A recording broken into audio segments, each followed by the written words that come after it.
potential that the state of Telangana has got in the entire country now, and the vision that Telangana government has under the leadership of KTR Garu to develop this industry.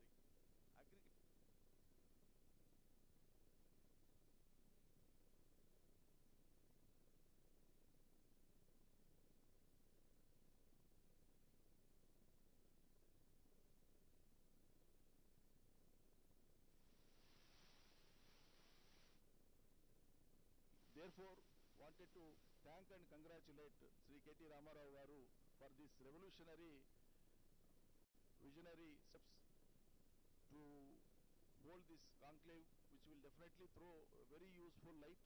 I am given to understand that about more than 7,000 crores of investment MOUs have already been arrived at, and it is estimated to provide an employment of nearly 50,000 to the people.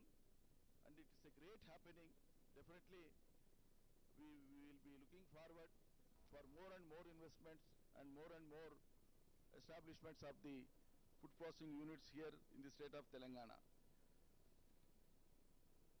Of course, we have many more other victories that have to be placed before you. But, however, keeping in view the time prescribed for me, the need of the hour. So what do we need to do, and what are the possible growth drivers? From the standpoint and from the perspective of the Telangana State Agriculture Department, I would like to place following issues before you for debate and discussion, and also to throw some light. Invariably, we will have a changing of food habits and increased disposable income. So, government has to support, and the policies accordingly have to be framed. Active role of large players and MSMEs is required.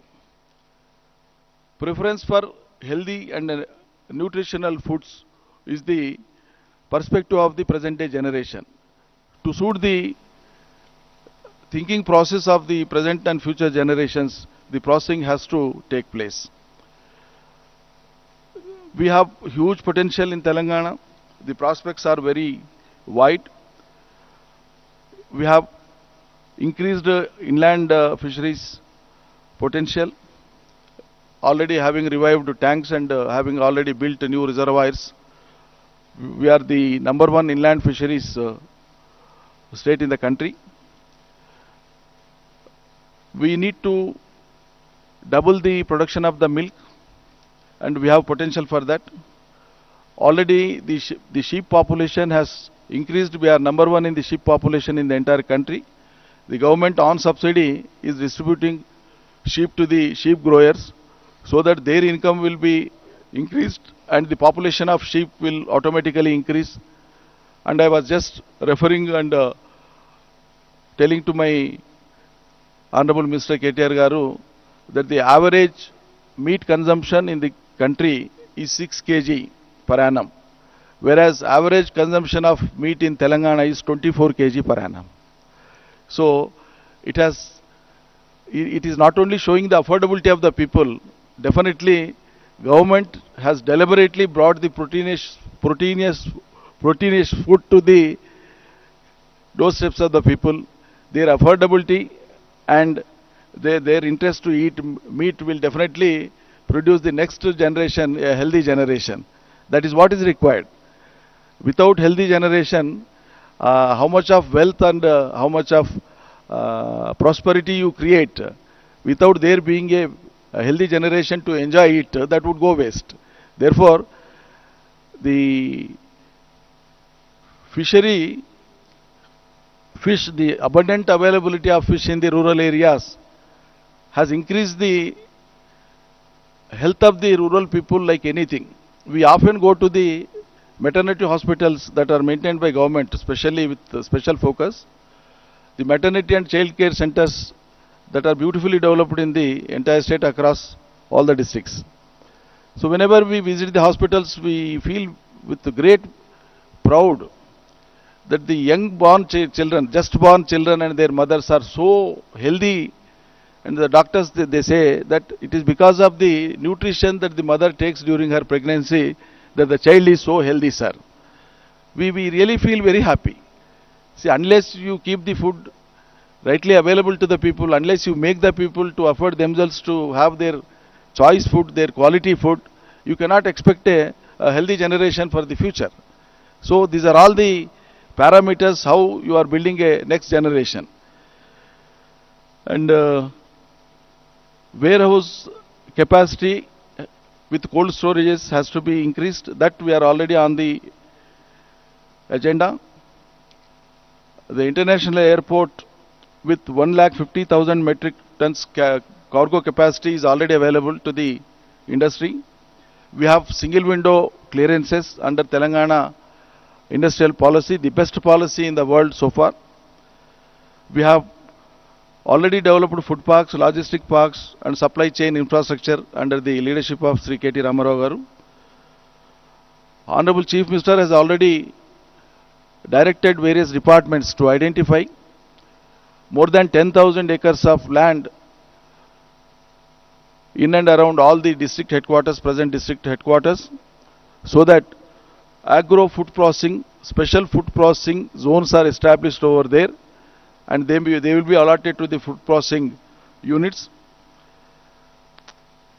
And we have lot of potential for development of the food crops which are mostly needed across the world, like sweet orange, turmeric, chili, lemon, grapes, mango, peanut, pomegranate, poultry, rice, maize, ginger, banana, papaya, onion, sunflower, oil palm, soya bean, inland fisheries. These are all the areas where focus can be had and food processing units can be set up basing on these raw materials. So we do have certain challenges. We can easily overcome them. How to address them? Supply chains must be more resistant to global disruptions like pandemic, climate. Surplus management and food wastage reduction. Steps have to be taken and envisaged. Increased consumer demand on traceability and food safety. Prolonged shelf life and optimizing energy usage. Innovation in low-cost indigenous technologies. Establishment of strong backward linkages to ensure food security. Improved access to financial resources. Cost competitiveness. Innovations in productions. And the innovative steps to be taken. Explore ancient recipes. Use locally sourced ingredients. Research on alternative proteins. Popularize regional cuisines. Revolution in packing. If all these challenges can be taken up and met, ultimately we will be the number one in the entire world in the area of food processing.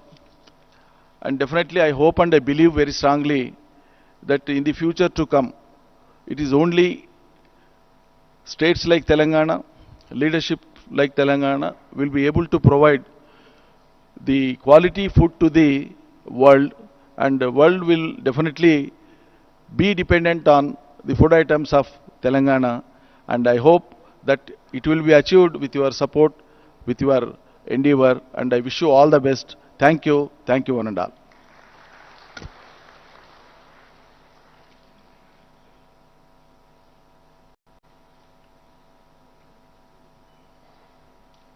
Thank you, sir. I now request Honorable Agriculture Minister, Government of Telangana, Shri Niranjan Reddy Garu, to please launch the Agri Innovation Challenge. I request Dr. Shanta Thotum, Chief Innovation Officer, Telangana State Innovation Cell, and team to please join us on stage. The Grand Challenge will be conducted by Telangana State Innovation Cell in collaboration with Telangana State Food Processing Society. The aim of the challenge is to identify and enable adoption of B2G startups to present their solutions and value propositions to the Telangana State Food Processing Society. The objective is to ease the startup procurement process by the government and enhance standards of local food processing businesses by inculcating innovation.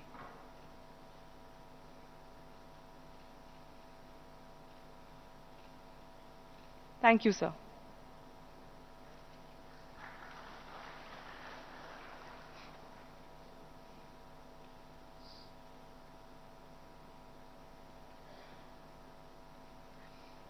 I now request Honorable Animal Husbandry and Fisheries Minister, Government of Telangana, Shri T. Srinivas Yadav Garu, to please address the audience.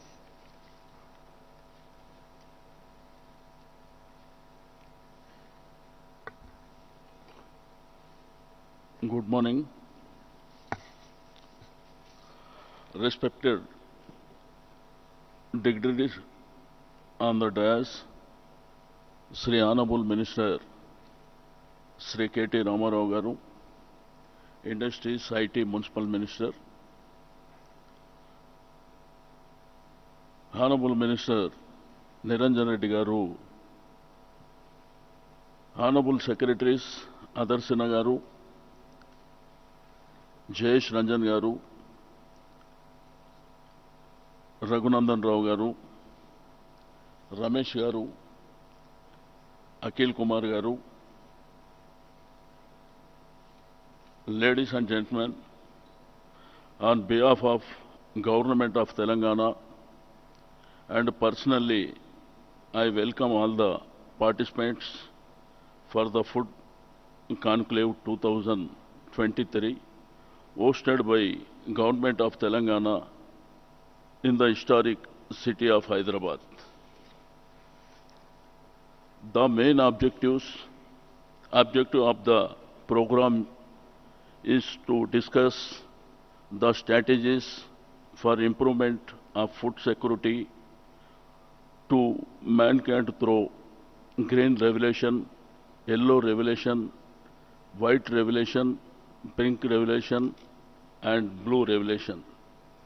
Under the dynamic leadership of Honorable Chief Minister Sri K. Chandrasekhar Rao, the Telangana state has made huge progress in agriculture, dairy, fisheries, poultry and food processing sectors. The state has emerged to first position the country from the 10th position in gross state domestic product. Agriculture and allied sectors have developed by planned use of water resources, electricity and other natural resources, providing many opportunities to the youth in the state. Food processing, fishery sector have gained momentum in Telangana state. There are 27.52 lakh people depend on livestock sector for their livelihood in Telangana state. Telangana state has introduced white revolution, pink revolution and blue revolution and also improved dairy industry, sheep and goat farming and fish sector in the state.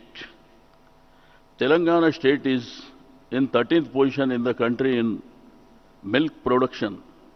After formation state, government has introduced various welfare programs to develop dairy sector in the state. The milk production in the state has increased by 37% in the last 8 years. With the help of modern technology, financially help to farmers, fodder cultivation and artificial insemination. The government has introduced milk incentive scheme by providing 4 rupees liter during the 2014 support the farmers pouring milk to cooperative dairies of the state. 42 mobile dairy parlors have been introduced along with online marketing of milk to provide easy access milk all the time. 100 mobile veterinary units have been introduced to serve the livestock at farmer at doorstep on free of cost for the first time in the country. Hygienic merit frozen cement doses are being produced at frozen semen bull stations, Karimnagar to produce 20 lakh frozen semen doses per annum for providing quality of livestock population in order to increase milk production. Government of Telangana is setting up a mega dairy project with an outlay of rupees 246.50 crores. This project is aimed to process 5 lakh litre of milk per day. They encourage farmers to take up dairy farming. 59,662 milk animals have been distributed to the dairy farmers. After information of Telangana state, the government has focused on sheep and goat population in the state. The state occupies 5th position in the meat production in the country. Telangana state stands 1st position in sheep population in the country.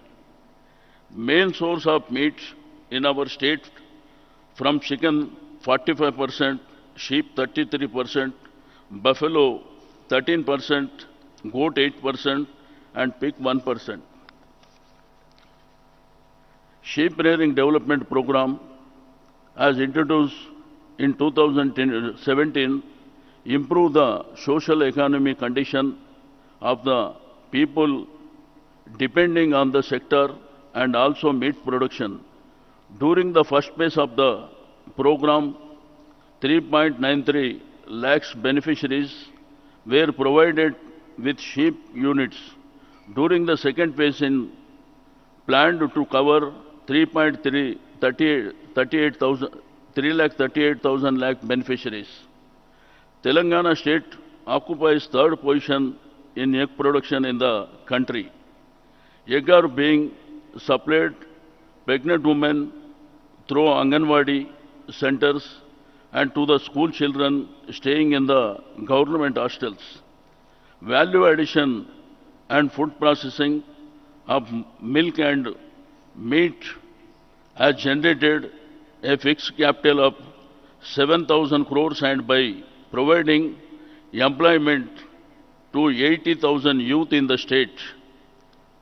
It is a plan to develop food processing units in 10,000 acres of land by the end of 2024 and 25. At present, there are 91 reservoirs and 28,938 perennial and seasonal tanks, 7.3 lakhs hectares water spread area suitable for fish culture in the state.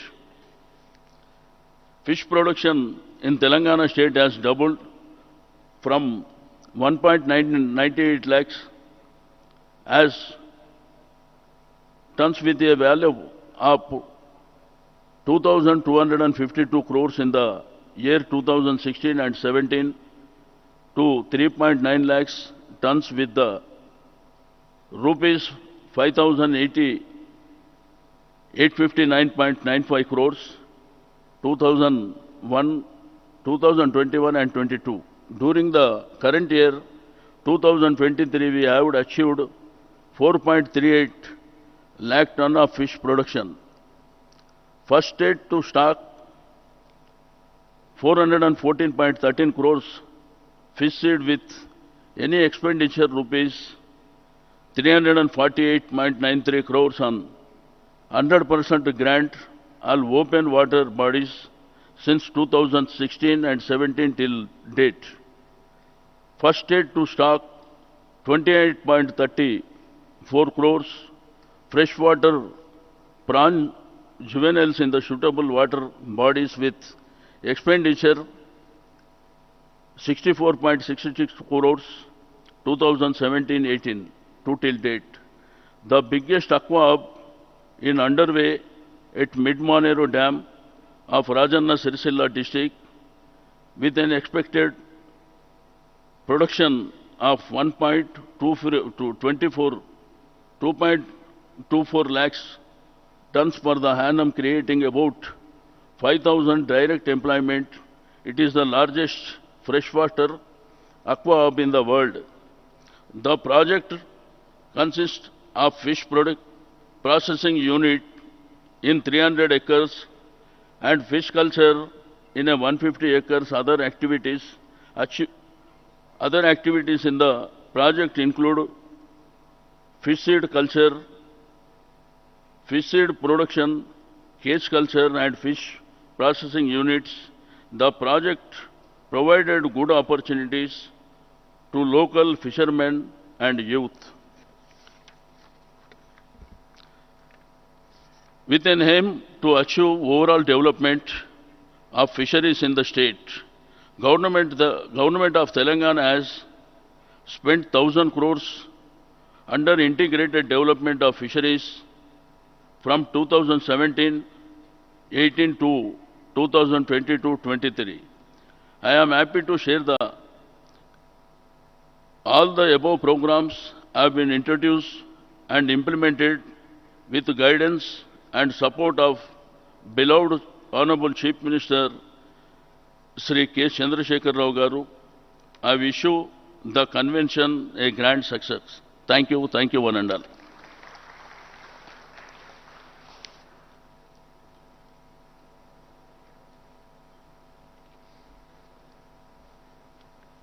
Thank you, sir. I now request Honorable Animal Husbandry and Fisheries Minister, Government of Telangana, Shri T. Srinivas Yadav Garu, to please launch Aqua Hub.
Under the leadership of visionary leader, Honorable Chief Minister Shri K. Chandrasekhar Rao, Telangana, which has become synonymous with several innovative and first-of-its-kind projects in the country, will soon be home to the world's largest integrated freshwater aqua hub at Mid-Maner Dam in Rajanna Siricilla district.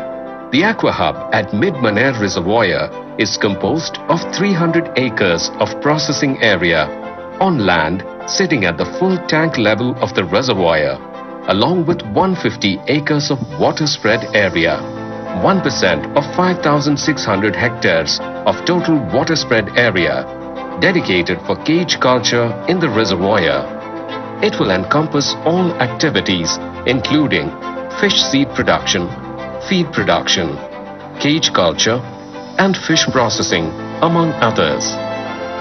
Being developed in a vertically integrated approach, Aqua Hub will have its own dedicated hatcheries, feed production units, fish processing plants, export-oriented logistics and testing, and R&D facilities.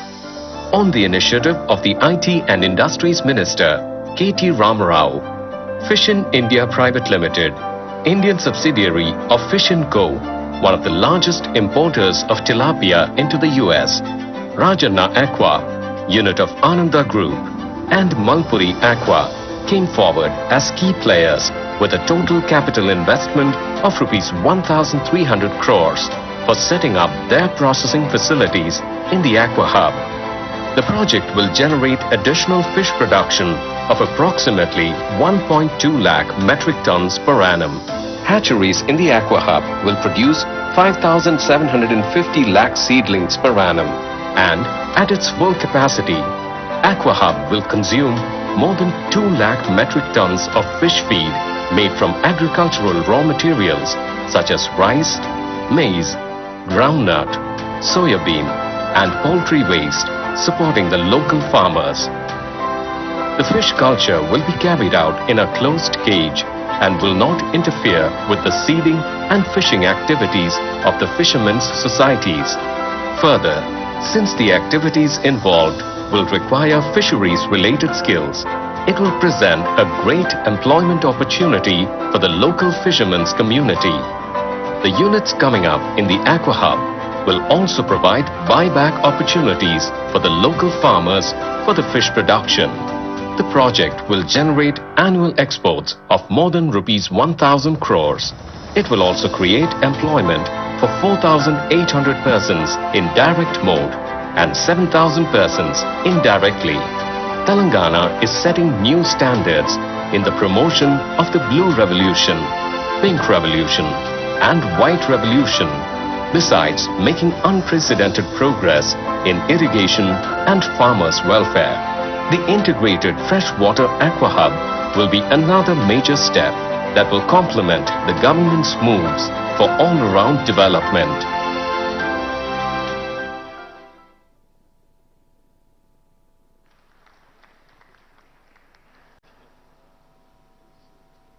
Thank you, sir. I now request Honorable Minister for Industries and Commerce, IT, ENC, MA and UD, Government of Telangana, Shri KT Ramarao Garu, please.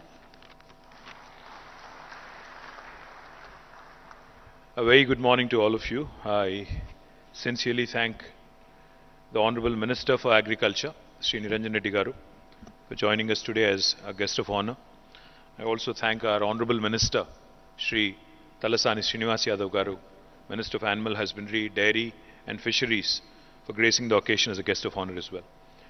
I'd like to also acknowledge the presence of a very eminent personality, the member of Niti Aayog, Dr. Ramesh Chand. Thank you, sir, for your steadfast support. Thank you for your steadfast encouragement. Thank you to our Special Chief Secretary, Shri Adar Sinha ji, who's in charge of Fisheries, Dairy, Animal Husbandry departments. Thank you, sir, for joining us. Jayesh Ranjan Garu and my Director, Food Processing, Akhil Garu. Thank you for organizing this wonderful event. I also would like to welcome Shri Raghunandan Rao Garu, who is the Secretary of Agriculture, who is also the Secretary of Horticulture. Thank you very much, Raghu Garu, for joining us. I would also like to acknowledge J. Satyanarayan Garu, a very senior man who was responsible, in fact, for those of you who do not know, for Aadhaar. He led the team Aadhaar for about 3 years. Thank you, Satyanarayan Garu, for joining us. Mrs. Suvarna Garu, the CEO of NFDB, the National Fisheries Development Board, which is also located in Hyderabad. I welcome you as well. To all the delegates, to all the members who are participating from various parts of India, I welcome you all. I would also like to acknowledge the presence of our Telangana State Seed Corporation Chairman, former Member of Legislative Assembly, Shri Kondabala Koteshwara Garu. Thank you, Koteshwara Garu, for joining us. To all my friends from the media, thank you for covering this event. We welcome you all to this wonderful city of Hyderabad. Food Conclave 2023 is just the beginning of a larger story, a larger ambition that we have for the state of Telangana, that we have for the country at large. In fact, as was being mentioned by both ministers, Minister Agriculture, Niranjan Reddy Garu, and Minister Animal Husbandry, Dairy and Fisheries, Shri Talasani Srinivas Yadav Garu. Telangana today is ushering in 5 revolutions all at once. This might seem a bit far-fetched. This might seem a bit improbable for those of you who are from out of town. I would urge you to spend time I would urge you to meet with us, meet with our able principal secretaries, meet with our departments, understand what is going on in Telangana and how this has happened over the last 8.5 years. I would also like to quickly make a point that, this food conclave is not just about some business opportunities and trade opportunities. This is also an opportunity for us to make our country truly a one-stop destination in terms of securing the food needs of the rest of the world. Because I think once you start seeing one state coming out with some best practices, delivering the goods, then I think the rest of the country, rest of India, rest of 27 states will also have a lot to pick up and learn from and a lot to imbibe also. We have an action-packed day today, and I promise you that this will become an annual fixture.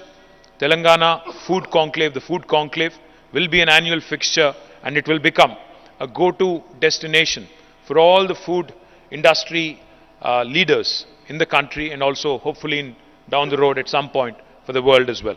So we have an action plan day today with almost 21 panel discussions, lots to learn from, a lot of industry leaders, 100 plus CEOs, experts, thought leaders in the agri-food space.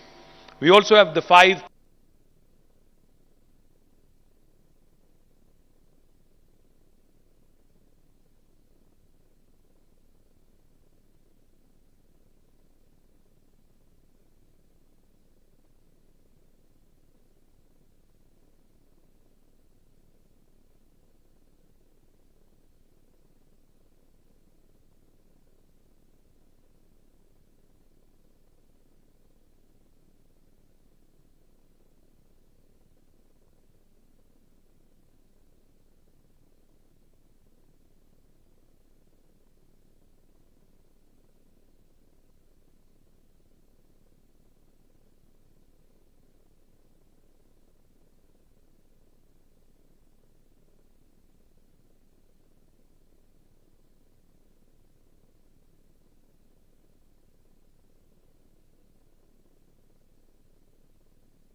flourish into long-term partnerships and building a comprehensive ecosystem in the state of Telangana.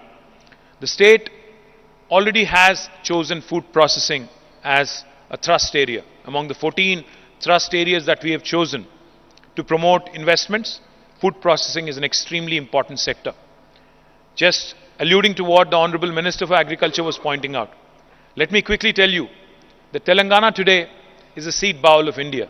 We are home to some of the largest seed processing companies. We are also the poultry capital of India. We were also, in fact, at one point of time when I was growing up, when I was in school, we were also the nutraceuticals hub in India.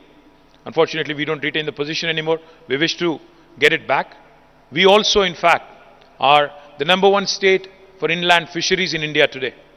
We are also the state which has doubled and today stands tallest among all Indian states in terms of livestock population, especially sheep and goat in the entire country. We also have, in fact, become one of the leaders in dairy industry. I think with all these trends, with the kind of expansion that has happened in agriculture sector, with the kind of efforts that have gone in animal husbandry, fisheries, dairy, horticulture, I think the opportunities are aplenty. We have a dedicated agriculture university, Professor Jayashankar Agriculture University, right next to Hyderabad. We also have a dedicated horticulture university named after Konda Lakshman Bapuji. We also have a veterinary university named after Shri P.V. Narasimha Rao Garu. We have a forest university, and we also now will be getting an aqua university. Point I'm trying to make is, not only is a revolution being ushered in, not only is a revolution being ushered in by way of produce, by way of all the additional harvesting that is happening in the state, we are also creating an ecosystem that will create talented workforce, talented youth, which will ensure that whatever investment you are choosing to make will continue to remain a long-term bet on the state. Over the last 5 years, the state has added more than 7,000 crores of fixed capital fixed capital base to the food processing capacities in Telangana. We proudly host some of the biggest names in the industry in the world in our state. Coca-Cola, ITC, PepsiCo, Mars, Hudson, and the list is large. I can go on. There's the Indian MNCs, there's the local Indian players, and there's also foreign multinationals who have made this state their choice of destination over the last 8 years. In order to further boost the food processing sector in our state, our visionary Chief Minister, Shri K. Chandrasekhar Rao Garu, has come out with a unique idea of setting up special food processing zones. We have already acquired 10,000 acres of land in the hinterland of Telangana, in the rural areas of Telangana, and we are ready to roll it out to all of you with packaged, customized incentives. In fact, the one thing I'll tell you, our industrial policy is one of the best in the country, and it has catapulted us to the top of the league on the ease of doing business rankings. If I have to quickly tell you in 3 words or 3 sentences on what makes our industrial policy special, our industrial policy is called as TS-I-PASS. TS-I-PASS. TS-I-PASS literally stands for Telangana State Industrial Project Approval Self-Certification System. What that means is, if any of you is interested in investing in my state, you actually don't need to meet any of us on the dais here. You do not need to meet a minister. You don't need to meet the principal secretary or even the director of food processing. If you have a piece of land already acquired in the state, you can hit the ground running.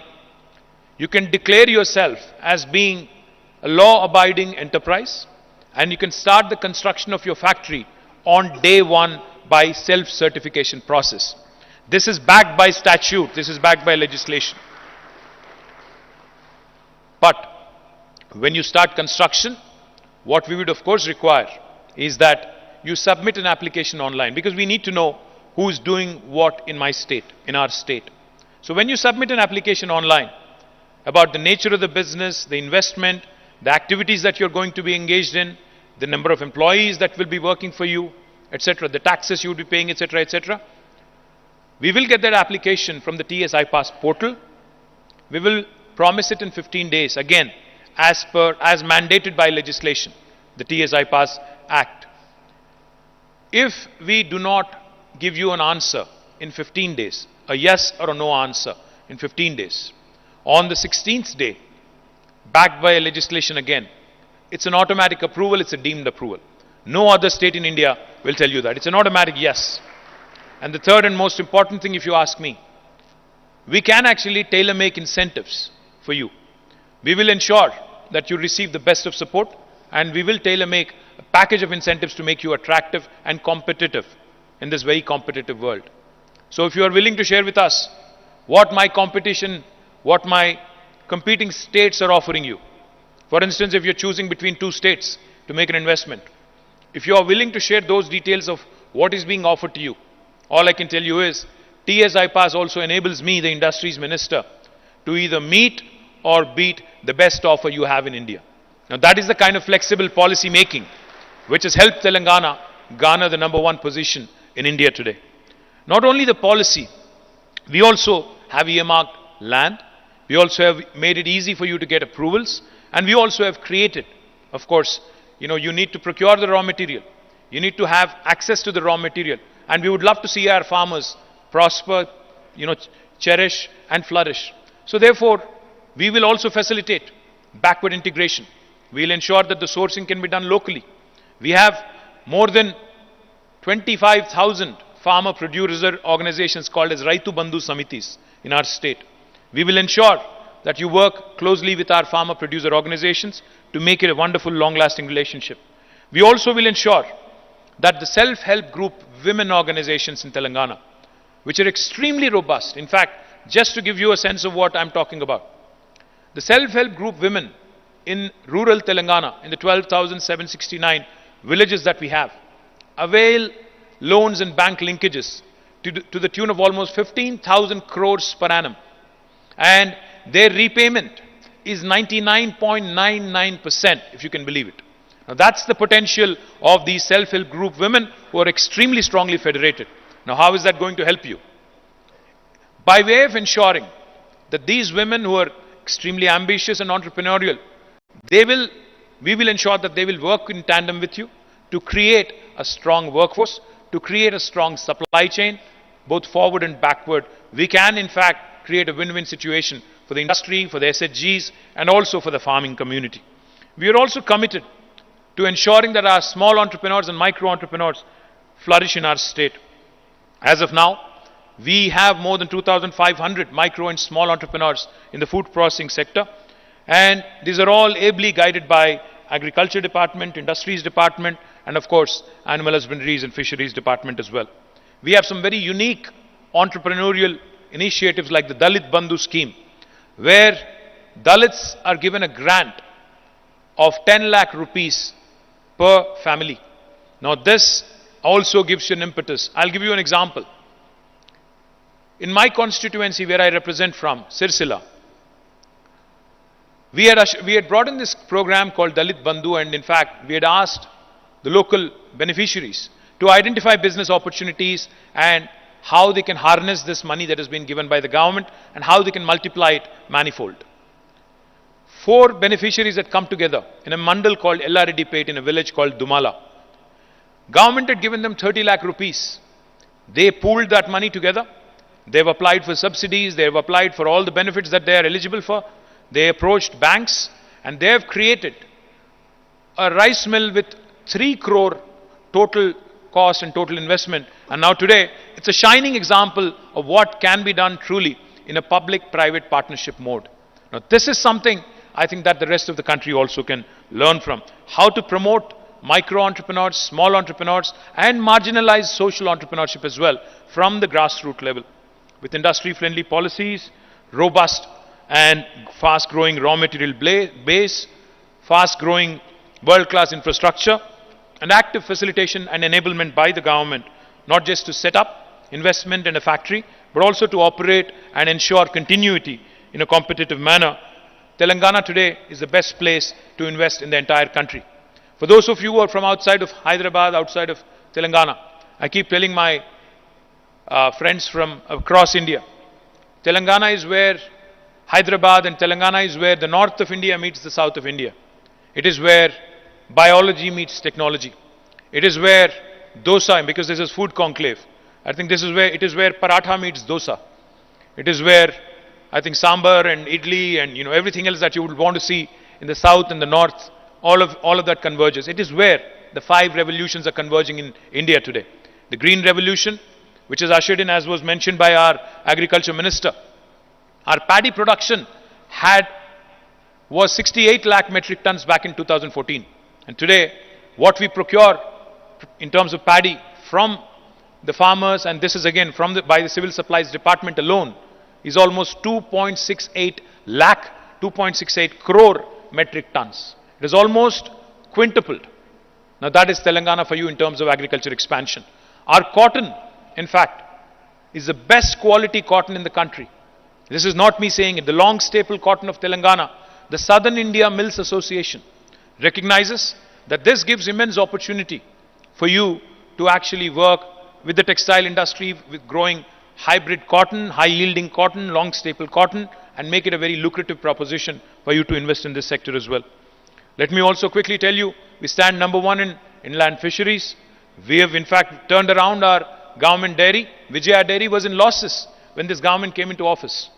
Today, in fact, Vijaya Dairy gives us back a dividend. I think they have given us a dividend of more than 30 plus crores in the last several years. Now this is the story of Telangana, where all these 5 revolutions are also converging and give you an immense opportunity for you to invest and to possibly prosper. Like I said, we have not only the best policies, we also have today an enabling ecosystem, and we would love to see, over the course of the day, on how many engagements and how many MOUs and how many investment proposals that we will receive. I was told by Akhil that already in principle, we have received interest to the tune of almost 7,000 crores of rupees, creating nearly 50,000 new jobs in the state of Telangana. We will share the details over the course of the day. But I am very hopeful that with sustained focus, with a clear vision led by our Honorable Chief Minister, Telangana can truly not only take to sloganeering of doubling farmers' income, etc. Because we have to remember, mere sloganeering doesn't really work. Just a slogan saying, I'll double the farmer's income will not work. It has to be backed by policies. It has to be backed by robust economic support. And that's exactly what Telangana does. And I promise you that your experience today in the city of Hyderabad, that this food conclave will be wonderful. I look forward to seeing you all during the course of the day. Thank you very much. Jai Telangana, Jai Hind. Thank you.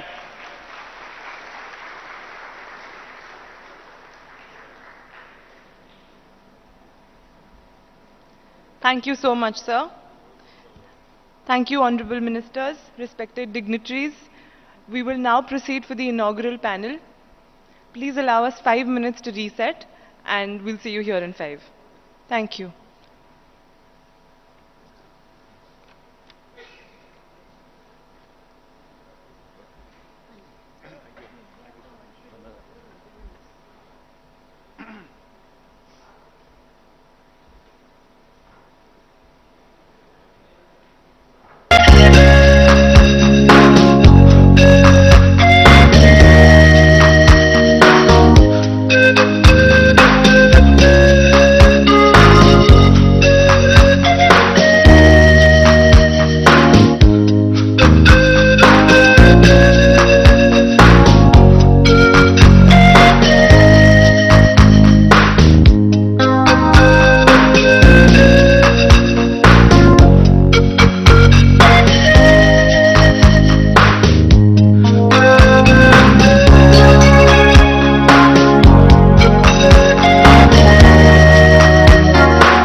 I request Dr. M.V. Gupta Garu, Padma Shri, World Food Prize Laureate, former ADG, World Fish Center, to also join me on stage, please.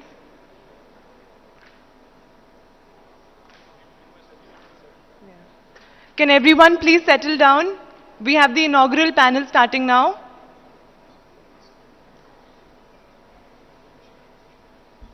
Thank you, sir. I request Dr. R.S. Sodhi ji, President, Indian Dairy Association, to please join me on stage.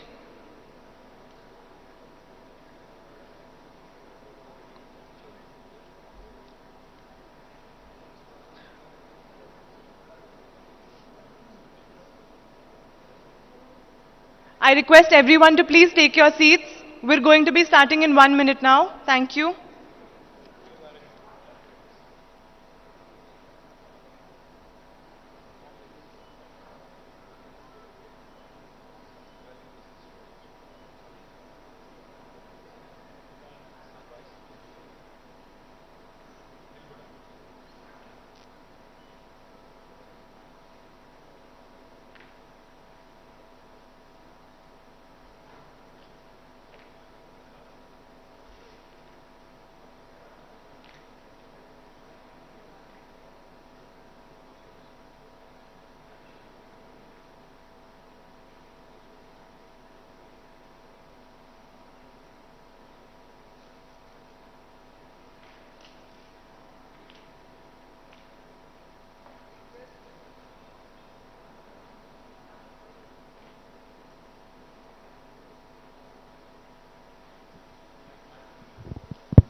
This is also good. So this is good. Okay.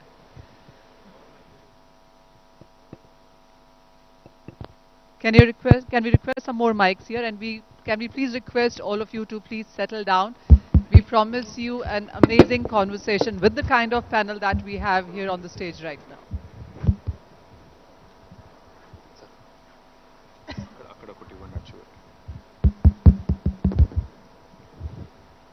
Also, because this is a televised event, it would be great if you can please keep your phones or silent on vibrate mode. Is it audible?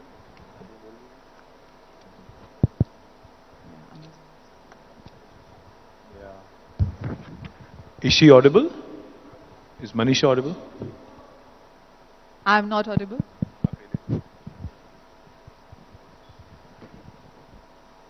Okay, I was basically requesting everybody to please settle down with the kind of amazing panel that we have here and the kind of conversations that we promise, and envisioning the next 10 years when it comes to food as an industry. Also requesting to put your phones on silent on vibrate mode, because this is a televised panel as it goes ahead. First of all, very, very excited to be part of this food conclave, the first one in Telangana. And as the Minister says and promises that this is going to be a recurrent event, we absolutely look forward to that. The who's who of the industry is clearly here. The kind of conversations, and sir, you missed that last evening, but the kind of conversations that we have over the dinner also yesterday were very, very encouraging, enthusiastic, and we are hoping that we can carry that forward from here on as well. But I'll start with you first, and you talked about 14 thrust points that you have, and you talked about food processing is what you hope that will continue to surge even much better, higher from here on. You talked about the kind of numbers that we have seen already and the work that is being done right now, but the theme of the panel is envisioning the next decade when it comes to food as an industry. So would you say that the kind of investments, JVs, foreign collaborations, investments that we are doing, is it enough to nurture the next generation of food entrepreneurs and companies? Thank you, Manisha. Thank you, Manisha, because I think it's an extremely important question. You know, if India really has to fulfill its potential, if India really has to deliver on the promise of not just being a self-sufficient country in terms of food security, but also catering to the needs of the world, I think we have to really augment our capacities. We have to do a lot more than what we are currently engaged in. The first thing I would strongly say, while we are doing some things right, I think there are certain things which we can get right. Just to give you a macro picture of what the current situation in the country is.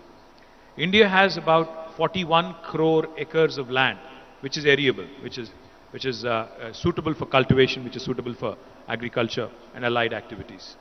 We have more than 1,40,000 TMCs of water. 1,40,000 TMCs of water. A broad approximate number is 1 TMC can irrigate nearly 10,000 acres of land. A very approximate number. Even if you assume for a minute that out of the 140,000 TMCs of water, 70,000 gets evaporated, dried, etc., etc., we still are left with 70,000 TMCs of water. Out of which, unfortunately, only 20,000 has been tapped. 50,000 TMCs of water every single year, unfortunately, goes into the oceans, wasted. Now, what needs to happen in India is, while we see the extremes of weather, people talk about climate change all the time. We are seeing extremes of weather. There are areas in India where we are completely dependent on rain, rain-fed crops and rain-fed agriculture. And then there are other areas which are perennially hit by floods and, the deltas, etc., which are perennially struck by abundance of water and abundance of, nature.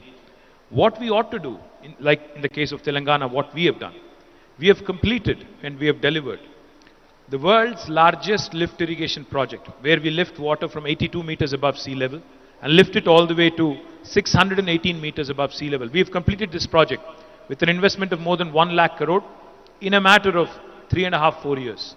Now, if Telangana, the newest state of India, can do this, why can't the rest of India do it as well?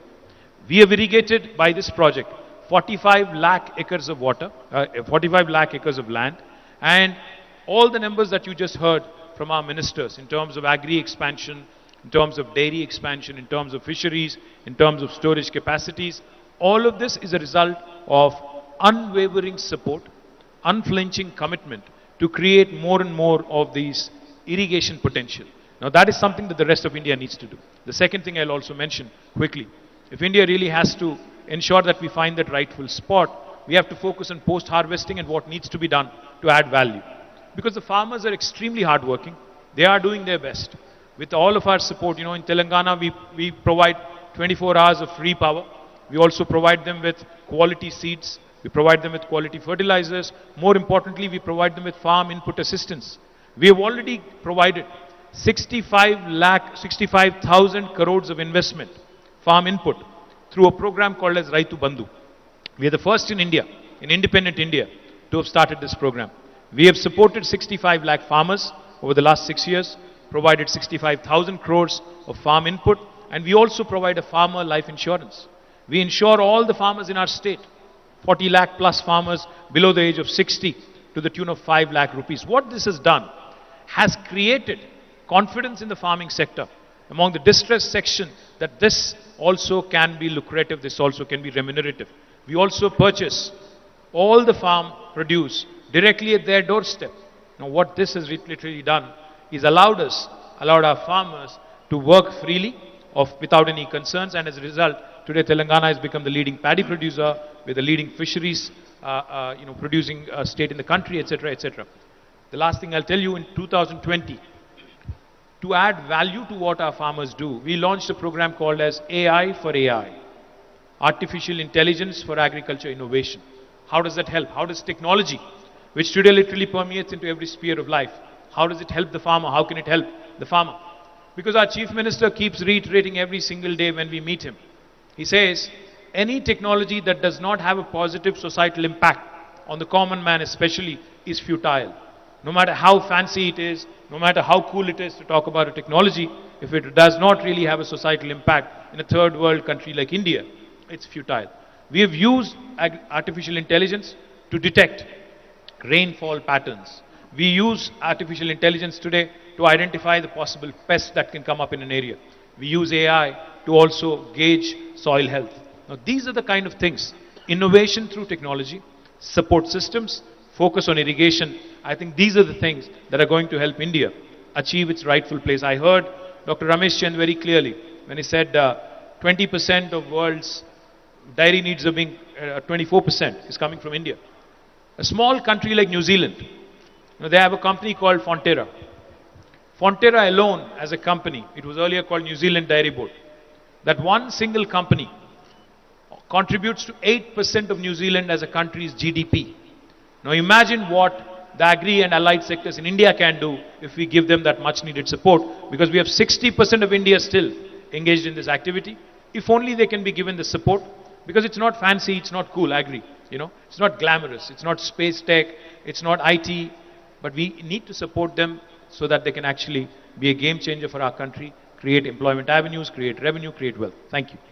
Oh, well, absolutely. I mean, there's so much being done. And Dr. Jan, this question is to you. And as we look forward, I mean, I want to start from what we are doing right now in sense of policy measures also. There is this, as the conversation has been about doubling farmers' income. And then we have poverty and hunger erosion to be rated as well. There is a target for that too. There is a Garib Kalyan Yojana also happening. There is an ethanol target also there in the market. So there is just so much happening right now. And this is happening because we have seen these problems, these concerns a decade or 2 decades back. But when we talk about the decade forthcoming, how are these policies going to work and what new policies are needed? Thank you, Manisha. In fact, agriculture is at a stage where we need to bring profound changes in the sector.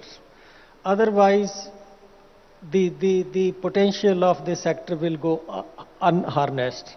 Let me share with you a few changes which has serious implication for change in policy.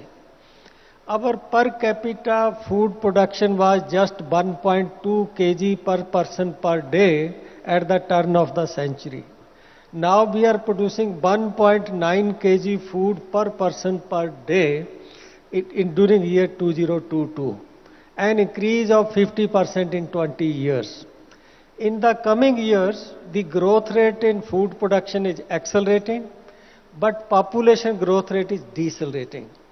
So it implies that 1/3 of the increase in food production in India has to find a market. That market could be overseas market for raw produce. That market could be through food processing.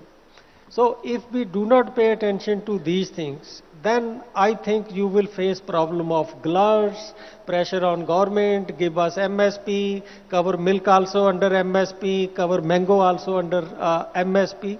So therefore, this today's conclave, I feel is very important to prepare a roadmap on how we link agriculture with industry, how we link food production with food processing, so that farmers don't look at government for MSP.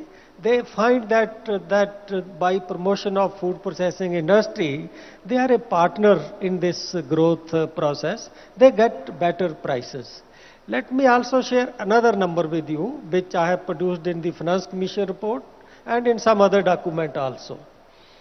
If you divide agriculture in the 5 segments, fishery, livestock, horticulture, and other crop like beet, rice, cotton, sugarcane, you will just find that there is a negative relationship between the support given by government to the segment of agriculture and growth rate of that segment.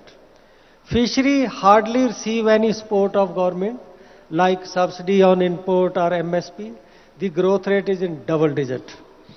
Then comes livestock. Yes, little bit support here and there, like Telangana also give 4 rupees per litre to help the farmer. Then you find that comes second in the growth rate. Rice, wheat, cotton, where there is maximum growth, free power, fertilizer subsidy, MSP, if you calculate the subsidy content, it is very high. The growth rate is not even 1.5%. So it is the demand which is driving the growth rate in Indian agriculture, and power of demand is much stronger than what farmer get through government support. But we need to create enabling environment for demand side factor to promote income of the farmer. And that is possible, I think, if we go for this linkage, value chain development, export promotions. You also point a little bit toward what is happening to hunger, what is happening to poverty. We do not have a national estimate on these things after 11-12. Currently the survey is being conducted. Hopefully by October, November we will have the fresh estimates. But if per capita food production in the country is increasing by 2.5% consistently year after year, definitely it will reduce the hunger. So it's not that food is just produced and it is going waste. So when we will have some final national estimate, you will find that there is a big change in the hunger, also big change in the incidence of poverty. Is that not working? Is that not working? So my follow-up question really is about many of these schemes, would you say 5 years down the lane, pardon me, or 10 years down the lane will get redundant, and we need to start looking at newer schemes, newer ways to work from here on? No, it's not that only old schemes are continuing. Depending upon the situation in the country, there are new schemes. Like we all know that nutrition and climate and sustainability are a serious concern. So we have scheme for millet, promotion of millets. Similarly, we found that efficiency of irrigation was a serious issue. So then there was a scheme, different scheme for irrigation. Similarly, this Matsya Sampada Yojana and like that. So new schemes keep on coming. It is not that they are decided once for all. Even if you look at the budget, you will find that there are many new initiatives that we want to move to digital agriculture. Personal extension is proving very, very costly. It is also very, very slow. So we want to encourage use of digital platform by both public and private sector for dissemination of information, dissemination of technology. Then to attract the agri startup, there is a accelerator fund. Then there is that promotion of 10,000 FPO. So you will see that whatever ecosystem or mix of scheme you are seeing for agriculture and food processing sector, it is dynamic. Some of the old scheme like Rashtriya Krishi Unnati Yojana, but it was flexible and it was preferred by state. It is continuing, but at the same time, as and when the need arise, the new schemes are also coming. I'm sure you will see in future that more emphasis on export-oriented production. So it's a dynamic process, and every time in budget you will find that new kind of schemes are announced. I get that, Dr. Chand, because I remember 5 years ago we were discussing on how the new generation does not want to come into agriculture, but look at where 5 years have been. Agri-tech companies, startups, and the way the government also has responded to that has been quite positive. Dr. Gupta, this one is to you, and so much conversation about aquaculture and fisheries, and we've seen Telangana actually showcase a very strong number and a lot of initiatives onto that one as well. How do you look at the sector, and when you look at the next 10 years, what is it that you see happening here? What kind of growth are you looking at? What kind of export numbers are you working with? Okay, I see a lot of contribution from India to the global food supply or fish supply that we can talk about. Recent studies have shown that the fish production has to be increased by double the production by 2050 to meet the increasing population, increasing purchasing power, and also the realization that fish is a better animal protein than any other land-based animals. So we have been talking about here, we are producing about 17 million tons of fish now, and the government of India says by 22 million tons. But I think there is a more potential, not only achieving 22 million tons, much more than what we have. Because I'm telling this one, because we have vast aquatic resources which have been either unutilized or underutilized. And also our per hectare productions are low compared to some other country. So there is an excellent manpower that is already available, aquatic resources are there, and we'll be able to increase the fish production. And often we say that Andhra Pradesh is the #1 leading country, because a landlocked state like Telangana has shown that it is possible to increase the fish production and be not only self-sufficient, can also export into the future, as the KTR has said, starting with aquaculture. Now I'm looking at the future. Now we say China is the leader, okay, major exporter of fish, and also a major importer of fish because of huge domestic consumption. But here in case of India, our consumption is much lower. Statistics 5 kilos to 9 kilograms, but in a big country like India with a different feeding habits and all that, it's very difficult to put in a national average because in states like Gujarat, it may be 2 to 3 kilograms per capita, but in states like Orissa and Bengal, it could be 40 or 50 kilo.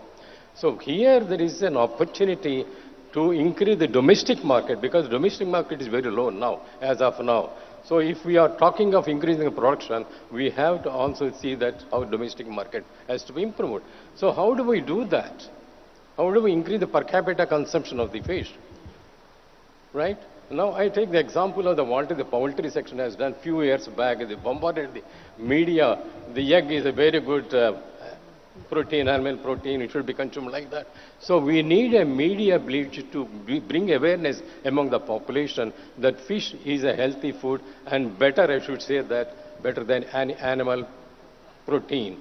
So once that is done, I think the consumption level will increase. So can you come out with a slogan, sir? You know, the catchy slogan, remember, Sunday ho ya Monday, rose khao ande. You should come out with something like that for fish as well. Yes, sir. We then should. Only. Yeah. So that is one is increasing the domestic consumption that we have been talking about. And also the way that we have been marketing the fish, again, is not that in a good hygienic condition, whether it is in cities and the rural areas. Again, I go to the poultry, what it has done, you see, ready to eat, you know, instead of cleaning. So we can develop some outlets, as again, Telangana has begun showcased that one, you know, opened the modern fish markets and also kiosks and things like that. So transportation of fish, you know, from the production center to the consumption consumers has to be improved that one. So all these things done, we can increase the local demand and also increase the production and also contribute to the globally. Now when you are looking at the other side of the export, okay, we are exporting about $8 billion worth of fish now. A country like, small country like Vietnam is exporting $11 billion of fish. So my question is why we are not able to do that with more aquatic resources? Sir, only I'm asking questions. You only please give answers. So now there is will, because I tell you that again, going back, you know, the fisheries sector has not received the attention in the past. In spite of its contribution to the livelihoods, in spite of its contribution to the food security, in spite of its contribution to the protein securities. But only in the last 8 to 10 years, the realization has come the fish could be a part of the food security debate. Because in the past, any policy debates, fish was not included. It's only in the last few years, I think, that we have been taking. I have one quick point to add to what Sir said. You know, in India, especially in my state, there's this traditional religious belief that at the onset of monsoon, you have to consume fish. It's called Mrigashira. What we are now launching, you know, latching onto that sentiment, is a fish festival for 3 days in all the districts. We are setting up 30 different fish stalls with variety of preparations so that the consumption increases. Yeah. Because it will help both like the fish farmers and also the people by way of improving their health. So we are launching this, something you can recommend for the rest of the country as well. Yeah, sure. Sir. And sir, in the meantime, you're still waiting for that catchy line to come. I will think about it because we don't want to come back about that. By the end of this panel, sir. Yeah. All right. To the milk and animal husbandry then, and everybody has been applauding on what milk as a cooperative, as a segment has done and how we are on to becoming the milk producer to the world. A lot of numbers that you keep sharing, Mr. Sirdi, but what is the next 10 years now looking at the kind of production that we have? The last 1 year clearly has been high on milk inflation. We've seen weather and unseasonal rains and climate change and various other things as well. But the next 10 years, whether it's about technology, innovation, I know we were discussing a lot of things over the dinner last evening as well. So what is happening and how are we looking at the next 10 years now? Well, first of all, because everybody is ill, I'd like to congratulate the Telangana government. Because I've been attending last my 40-year career many such conclaves, but never seen all stalwarts of Indian food industry at one place. That is so, and also to the organizers, and talking not only one subject, every subject of food, and very, very clear, crispy, visionary at the leadership that's very impressed. Manisha ji, first let me tell you, we are talking about dairy, which is a part of food. And we are very lucky that we are in a country of 140 crore or 1.4 billion stomachs. and which is growing, which will be 165 crore by 2050. And also, if all over world, if you see where is the most potential for the food sector or organized food sector, it is India. If I give you some numbers, Indian food industry is around 50 lakh crore. But fortunately or unfortunately, fortunately for the sector, unorganized is very small. It is only, I can say, around 6 lakh crore, 12%. And half of that is dairy. And remaining all poultry, meat, agriculture, all is little half. But a major change in organized dairy sector, or I can say tipping point, has come during COVID. But suddenly whole world has realized the importance of food grower or producer, importance of food companies, the supply chain member, distributor and retailers. And I'm very happy everybody sitting here, they are a producer, they are industry people, they are retailers in the food are sitting here. In dairy, if you talk out of this 3 lakh crore, sir, every 25 years dairy production multiplies by 3x. Professor Ramesh Chand mentioned 24% to the world dairy production India is contributing. But if you go back 50 years back, we were contributing only 6% or around 24 million metric ton producing. 25 years back, we were contributing only 14%. And our milk production was around 74. And today, again, 3x multiply and contributing 24. The way we are growing at 5.5 to 6%, even if we take 5.5 or 5.8, another 25 years we'll be producing around 620 million metric ton. 3x. And that will be 45% to the world milk production. And out of that, 50% will be organized. And coming to your question of dairy in next 10 years, today if it is 3 lakh crore organized dairy, out of around 10 lakh crore total dairy, another 10 years this industry will be minimum, organized will be 10 lakh crore and total will be around 20 lakh. You give me any example of the industry which is 10 lakh crore organized in another 10 years. And all I think that is applicable not to dairy because all the food industry people are there. If you want to grow Indian food industry, the only mantra is give more to the producer, give more to the consumer.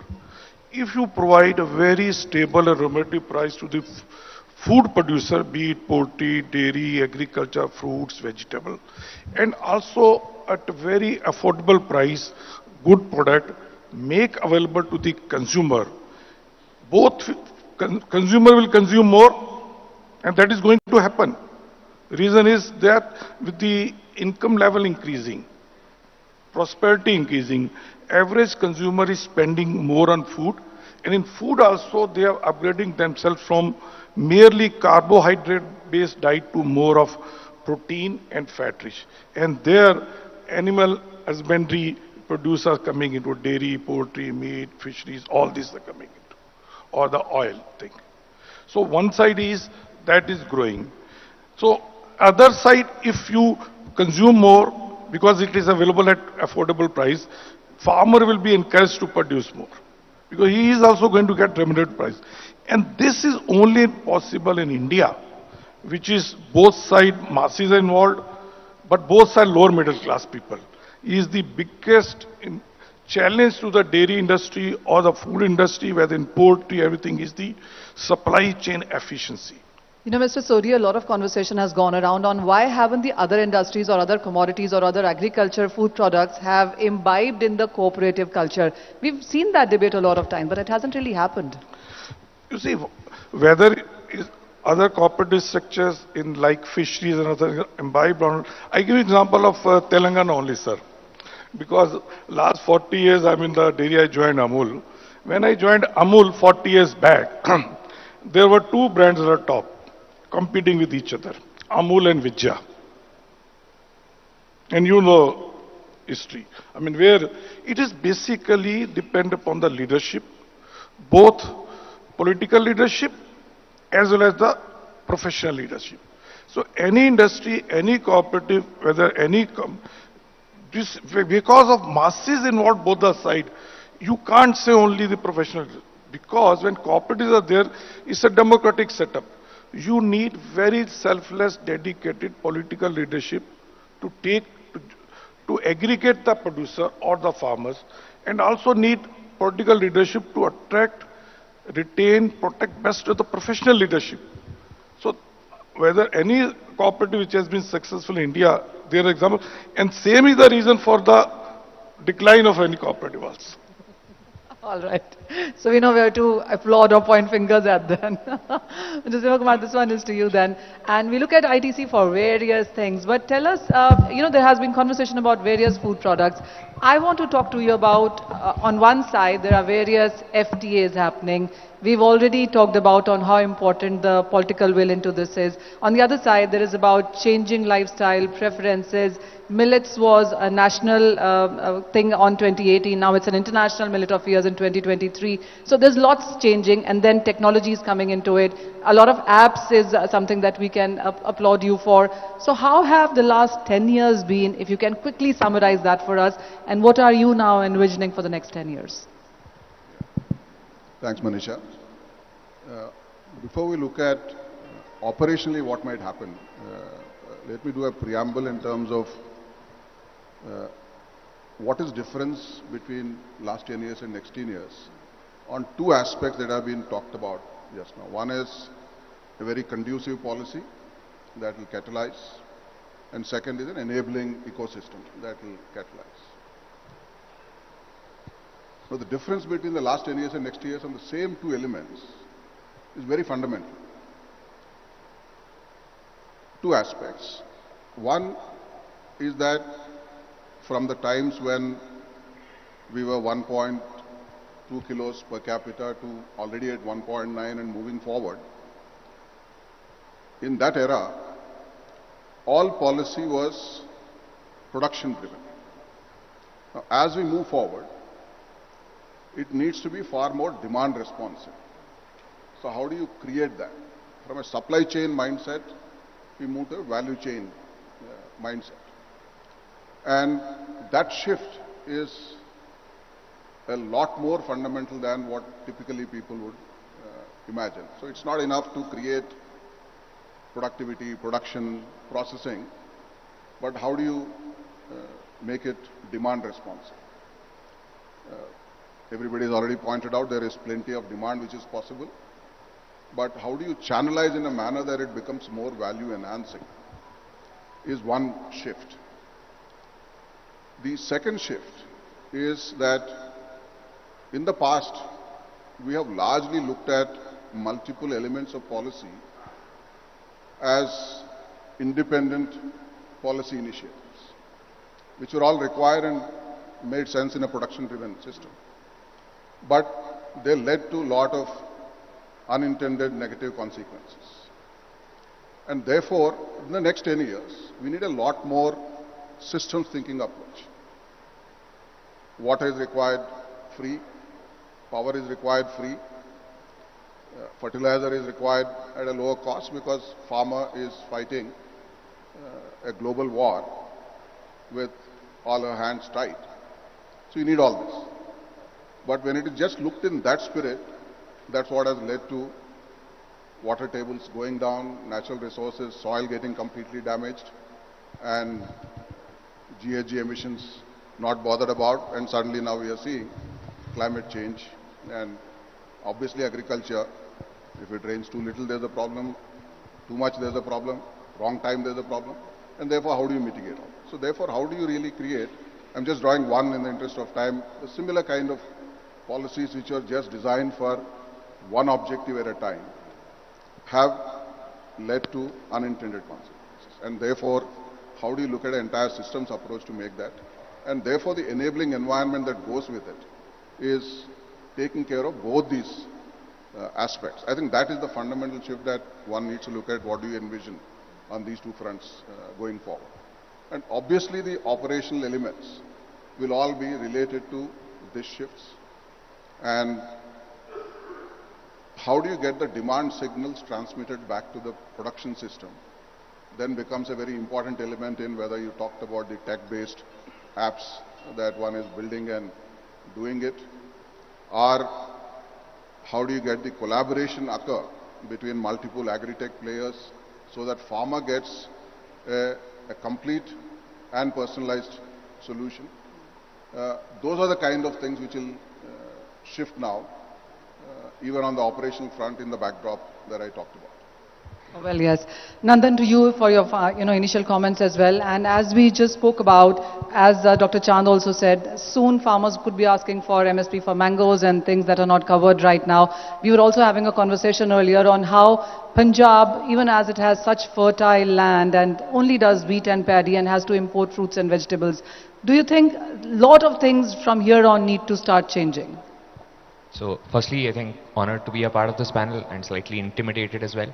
I think we will be, we're probably, I'll go and give my perspective and point of view with respect to how we are closer to consumers and how we are seeing demand patterns play out, and based on that I'll give my perspective, but obviously we're pretty much very new and nascent in the space, and given Instamart or quick commerce in general as a category has evolved over the last 2-3 years while food delivery has been there for 8 years. But coming specifically to your question, I think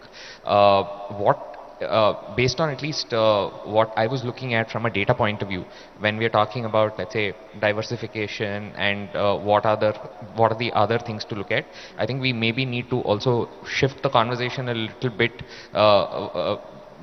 from saying, hey, what else outside of maybe wheat and rice, to actually looking at specific interventions across the board. For example, when I was looking at data with respect to how diversification happened over the last 30 years, there's been very good movement around livestock. I think that's also led by Amul, and what has happened on the milk side of things, and a few other sectors which have done well. But I think one place where maybe things can be better is horticulture. And horticulture is incredibly complex, and we've also seen that over the last 2 years. We deal with around tens of thousands of metric tons of FNV every day, and we deal with a lot of small farmers as well. And what we've seen is some of the challenges are with respect to how much wastage there is of horticulture, and the lack of infrastructure from a cold chain, storage and supply chain point of view, which does. And this is basically what we've seen across the country as well.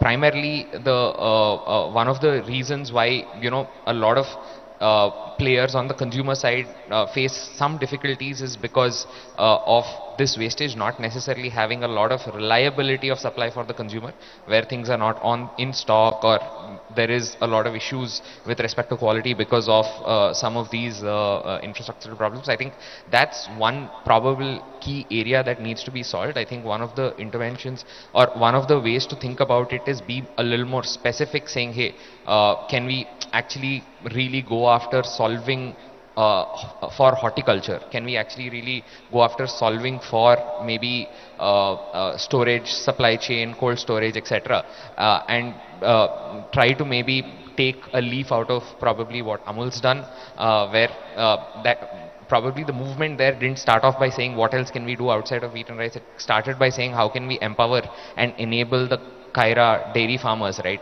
And that is basically the kind of missionary driven approach that is needed for, let's say, saying, hey, listen, we want to be able to really enable this particular vertical and help that, versus being maybe a little more generic and actually kind of look at specific interventions across the board. I think that's maybe a good place to start. All right. So with that, we have had the first initial comments, and what is top of our mind of our panelists in. I'll ask you all some questions now and would ensure or would request very short answers, one-line answers perhaps, and what comes to your mind with those kind of things. Sir, I'll start with you. Climate change is a big thing right now. What are you as a government doing to ensure that it doesn't come in your way as you plan in another 10 years? That's a loaded question. I don't think you have a one-word answer or one-sentence answer. You have to balance out, in this country full of extremes, where you have extreme rainfall and extreme drought, The only way to do this is by building more reservoirs where you store water in the time of plenty and use it in the time of a drought. That sort of balancing is what Telangana has done. Therefore, our dependence on rain-fed crops has come down in a big way. That is something that the rest of the country needs to emulate. Even a small country like Zimbabwe has a 6,500 TMC capacity reservoir. And in India, the largest reservoir is only a 600 TMC. So we need more of those across the country. We need to harvest at the time of plenty and use it at the time of drought. We do know that, Dr. Chand, don't we? But I want to stop watching movies where the Kisan is still looking in the sky. I want to watch movies where we are doing irrigation. I mean, do we have that coming? Last 6 years, every year we have increased area under irrigation by 1 percentage point.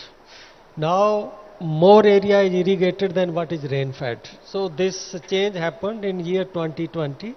That we have now 53% area under irrigation and only 47% area that is rain-fed. So we've done a lot, but with the kind of climate change is happening. Yeah, I'm coming. But even if we use 100% of our irrigation potential, still you will find that 1/3 area will be rain-fed. But rain-fed doesn't mean we can't address the water requirement of the crop. There are different ways even to address the moisture stress, etc., etc. Coming to climate change, irrigation is one way of mitigating effect of high temperature, drought, etc.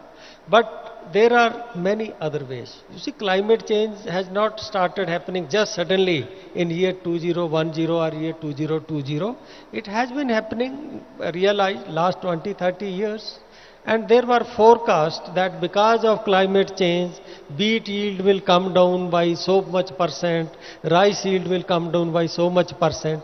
But science has countered the adverse effect of climate change so far. In coming, it is possible, 10-15 years, science will again be countering the adverse effect of climate change because there is some adaptability mechanism within plant. You get a gene which is tolerant to temperature of 46, 47, put it in the crop, so that way it is possible. But beyond that point, I think it will become impossible. Even adaptation will not help.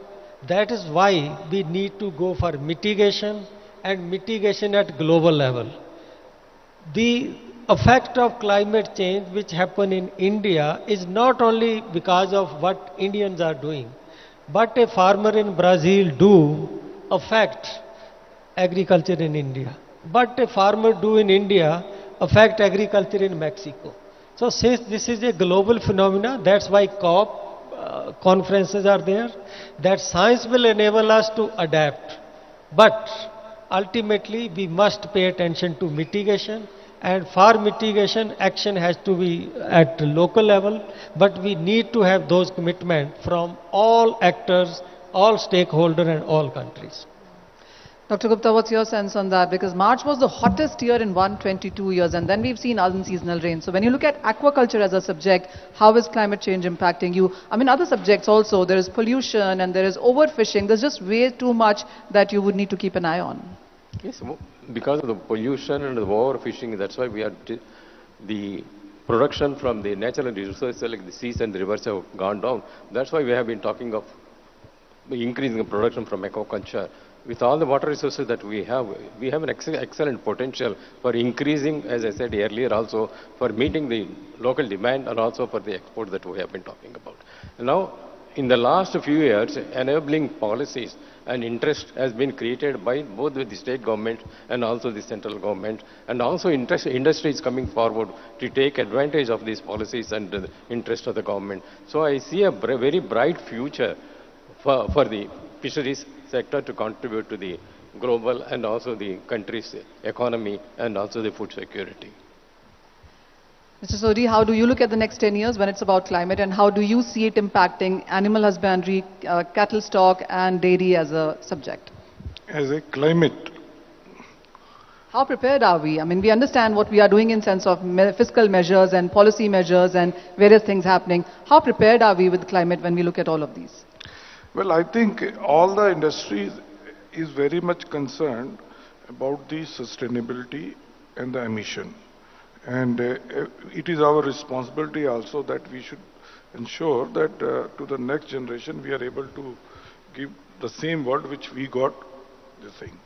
And it's everybody duty. But Manisha ji, I like to on sustainability and climate. It's a very hot topic. Everybody is talking. I'll just give you one anecdote. About a year back, I had gone to Vancouver to attend International Dairy Federation board meeting. And after the board meeting, they took us to a farm to show us organic dairy farmer. And we were 7 members. As soon as we alighted from the car, one of the farmer who was the owner, he immediately said, "Hello, Mr. Sodhi, how are you?" And I was surprised how in this part of the world this fellow knows me. And he said, "Mr. Sodhi, do you recognize me?" I said, "No." He said, "It's okay, but you may have forgotten me. But 4 years back, I heard you in Quebec in some conference.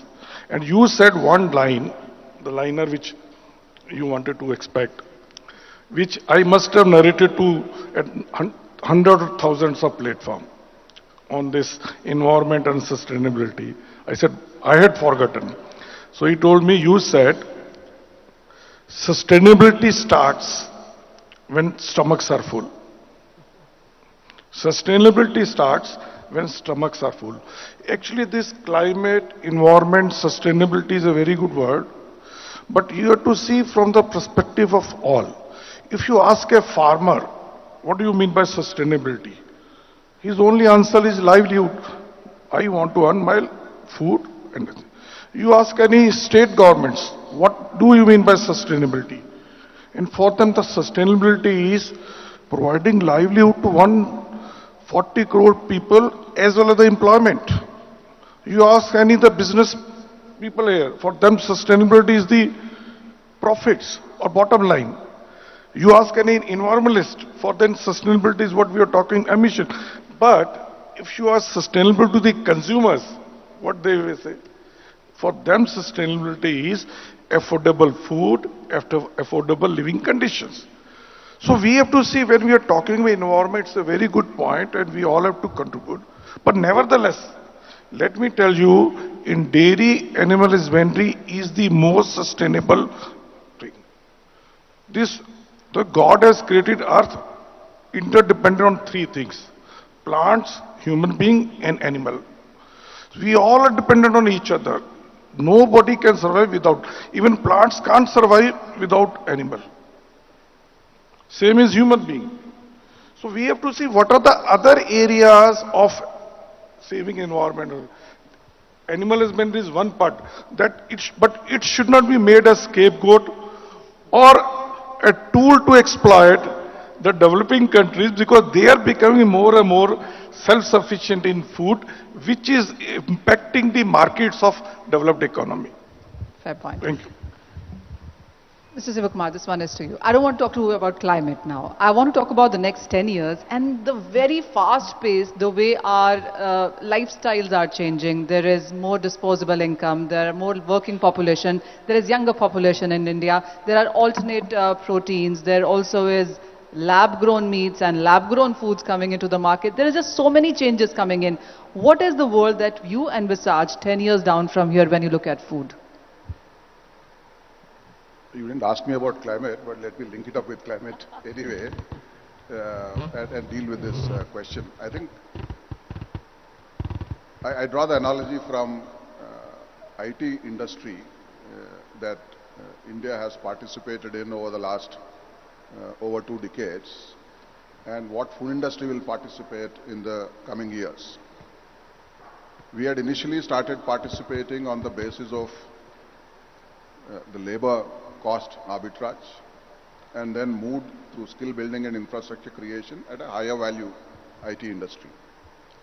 Very similarly, what is going to happen in the food industry, and we are seeing early signs through all these FTAs and all that you referred a little earlier, is alternate supply chains built on climate arbitrage. Alternate supply chains as in, it's not normal trade transaction that I engage with an importer from India, or I engage with a consumer through whatever channel in some metro market and so on. But you actually have a long-term relationship exactly the way a large global company says, here is my IT order signed up for the next 5 years of $500 million. That's how the alternate supply chains in the food are going to get built. Because if you just look at next 75 years for which scenarios have been built by IPCC on climate, various kind of temperature ranges, we see that where we are growing some crops now, we will just not be able to grow them 20 years from now. And where we are not growing certain crops, we are better off growing those crops in that area.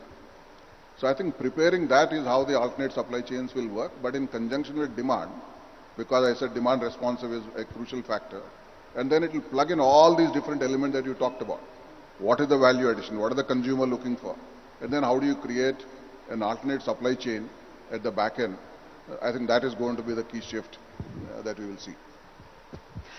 Okay, my final round of comments from everybody now, and Nandan, I'll start with you on this. What is your 10-year vision in food industry, and what is that one priority you think needs to be done like now? So, like adding to the earlier thing I mentioned, I think there is a lot of maybe investments required into certain specific areas of infrastructure like cold chain, storage, etc. for anything to basically really make sense later on as well. That's, I think, one key area of focus. But I think the next one is probably going to be around food processing and just breaking that into a couple of sectors, right? One, I think what we've seen in the country is a lot of brands have been, like I think Amul and ITC are obviously stalwarts there with respect to having really taken, built incredible consumer brands on the back of agricultural products and really built supply chains and infrastructure across the board.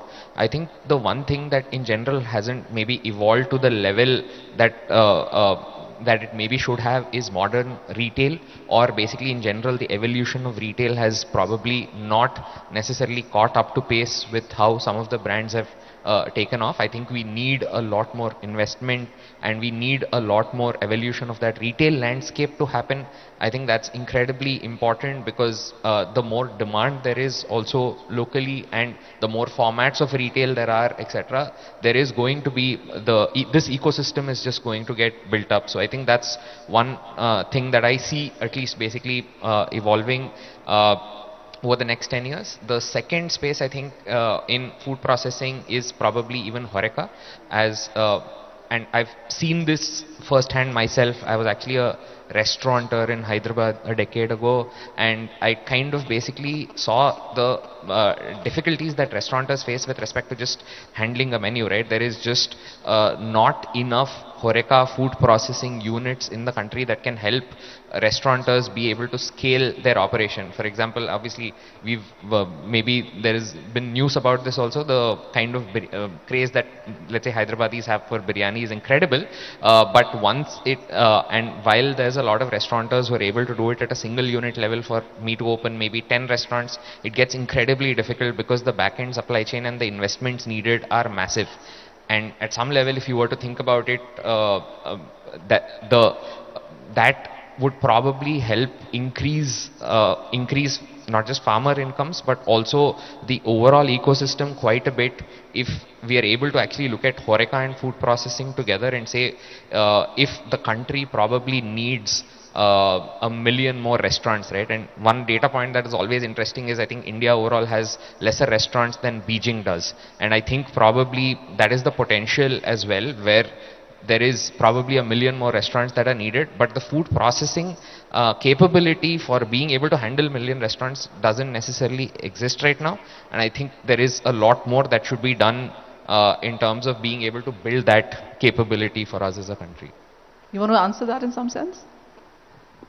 Yeah, in fact, just a couple of things adding to what he said, Nandan said. You know, the gastronomical delights from India, in fact, are taking the world by the storm today. If you look at London, or if you look at UK and how they lap up Indian food there, and how even in the US, in fact, the doors are getting open. You know, Indian food is becoming as popular as many other very, very important, you know, cultural cuisines from other parts of the world. But I think we've barely begun to scratch the surface, because honestly,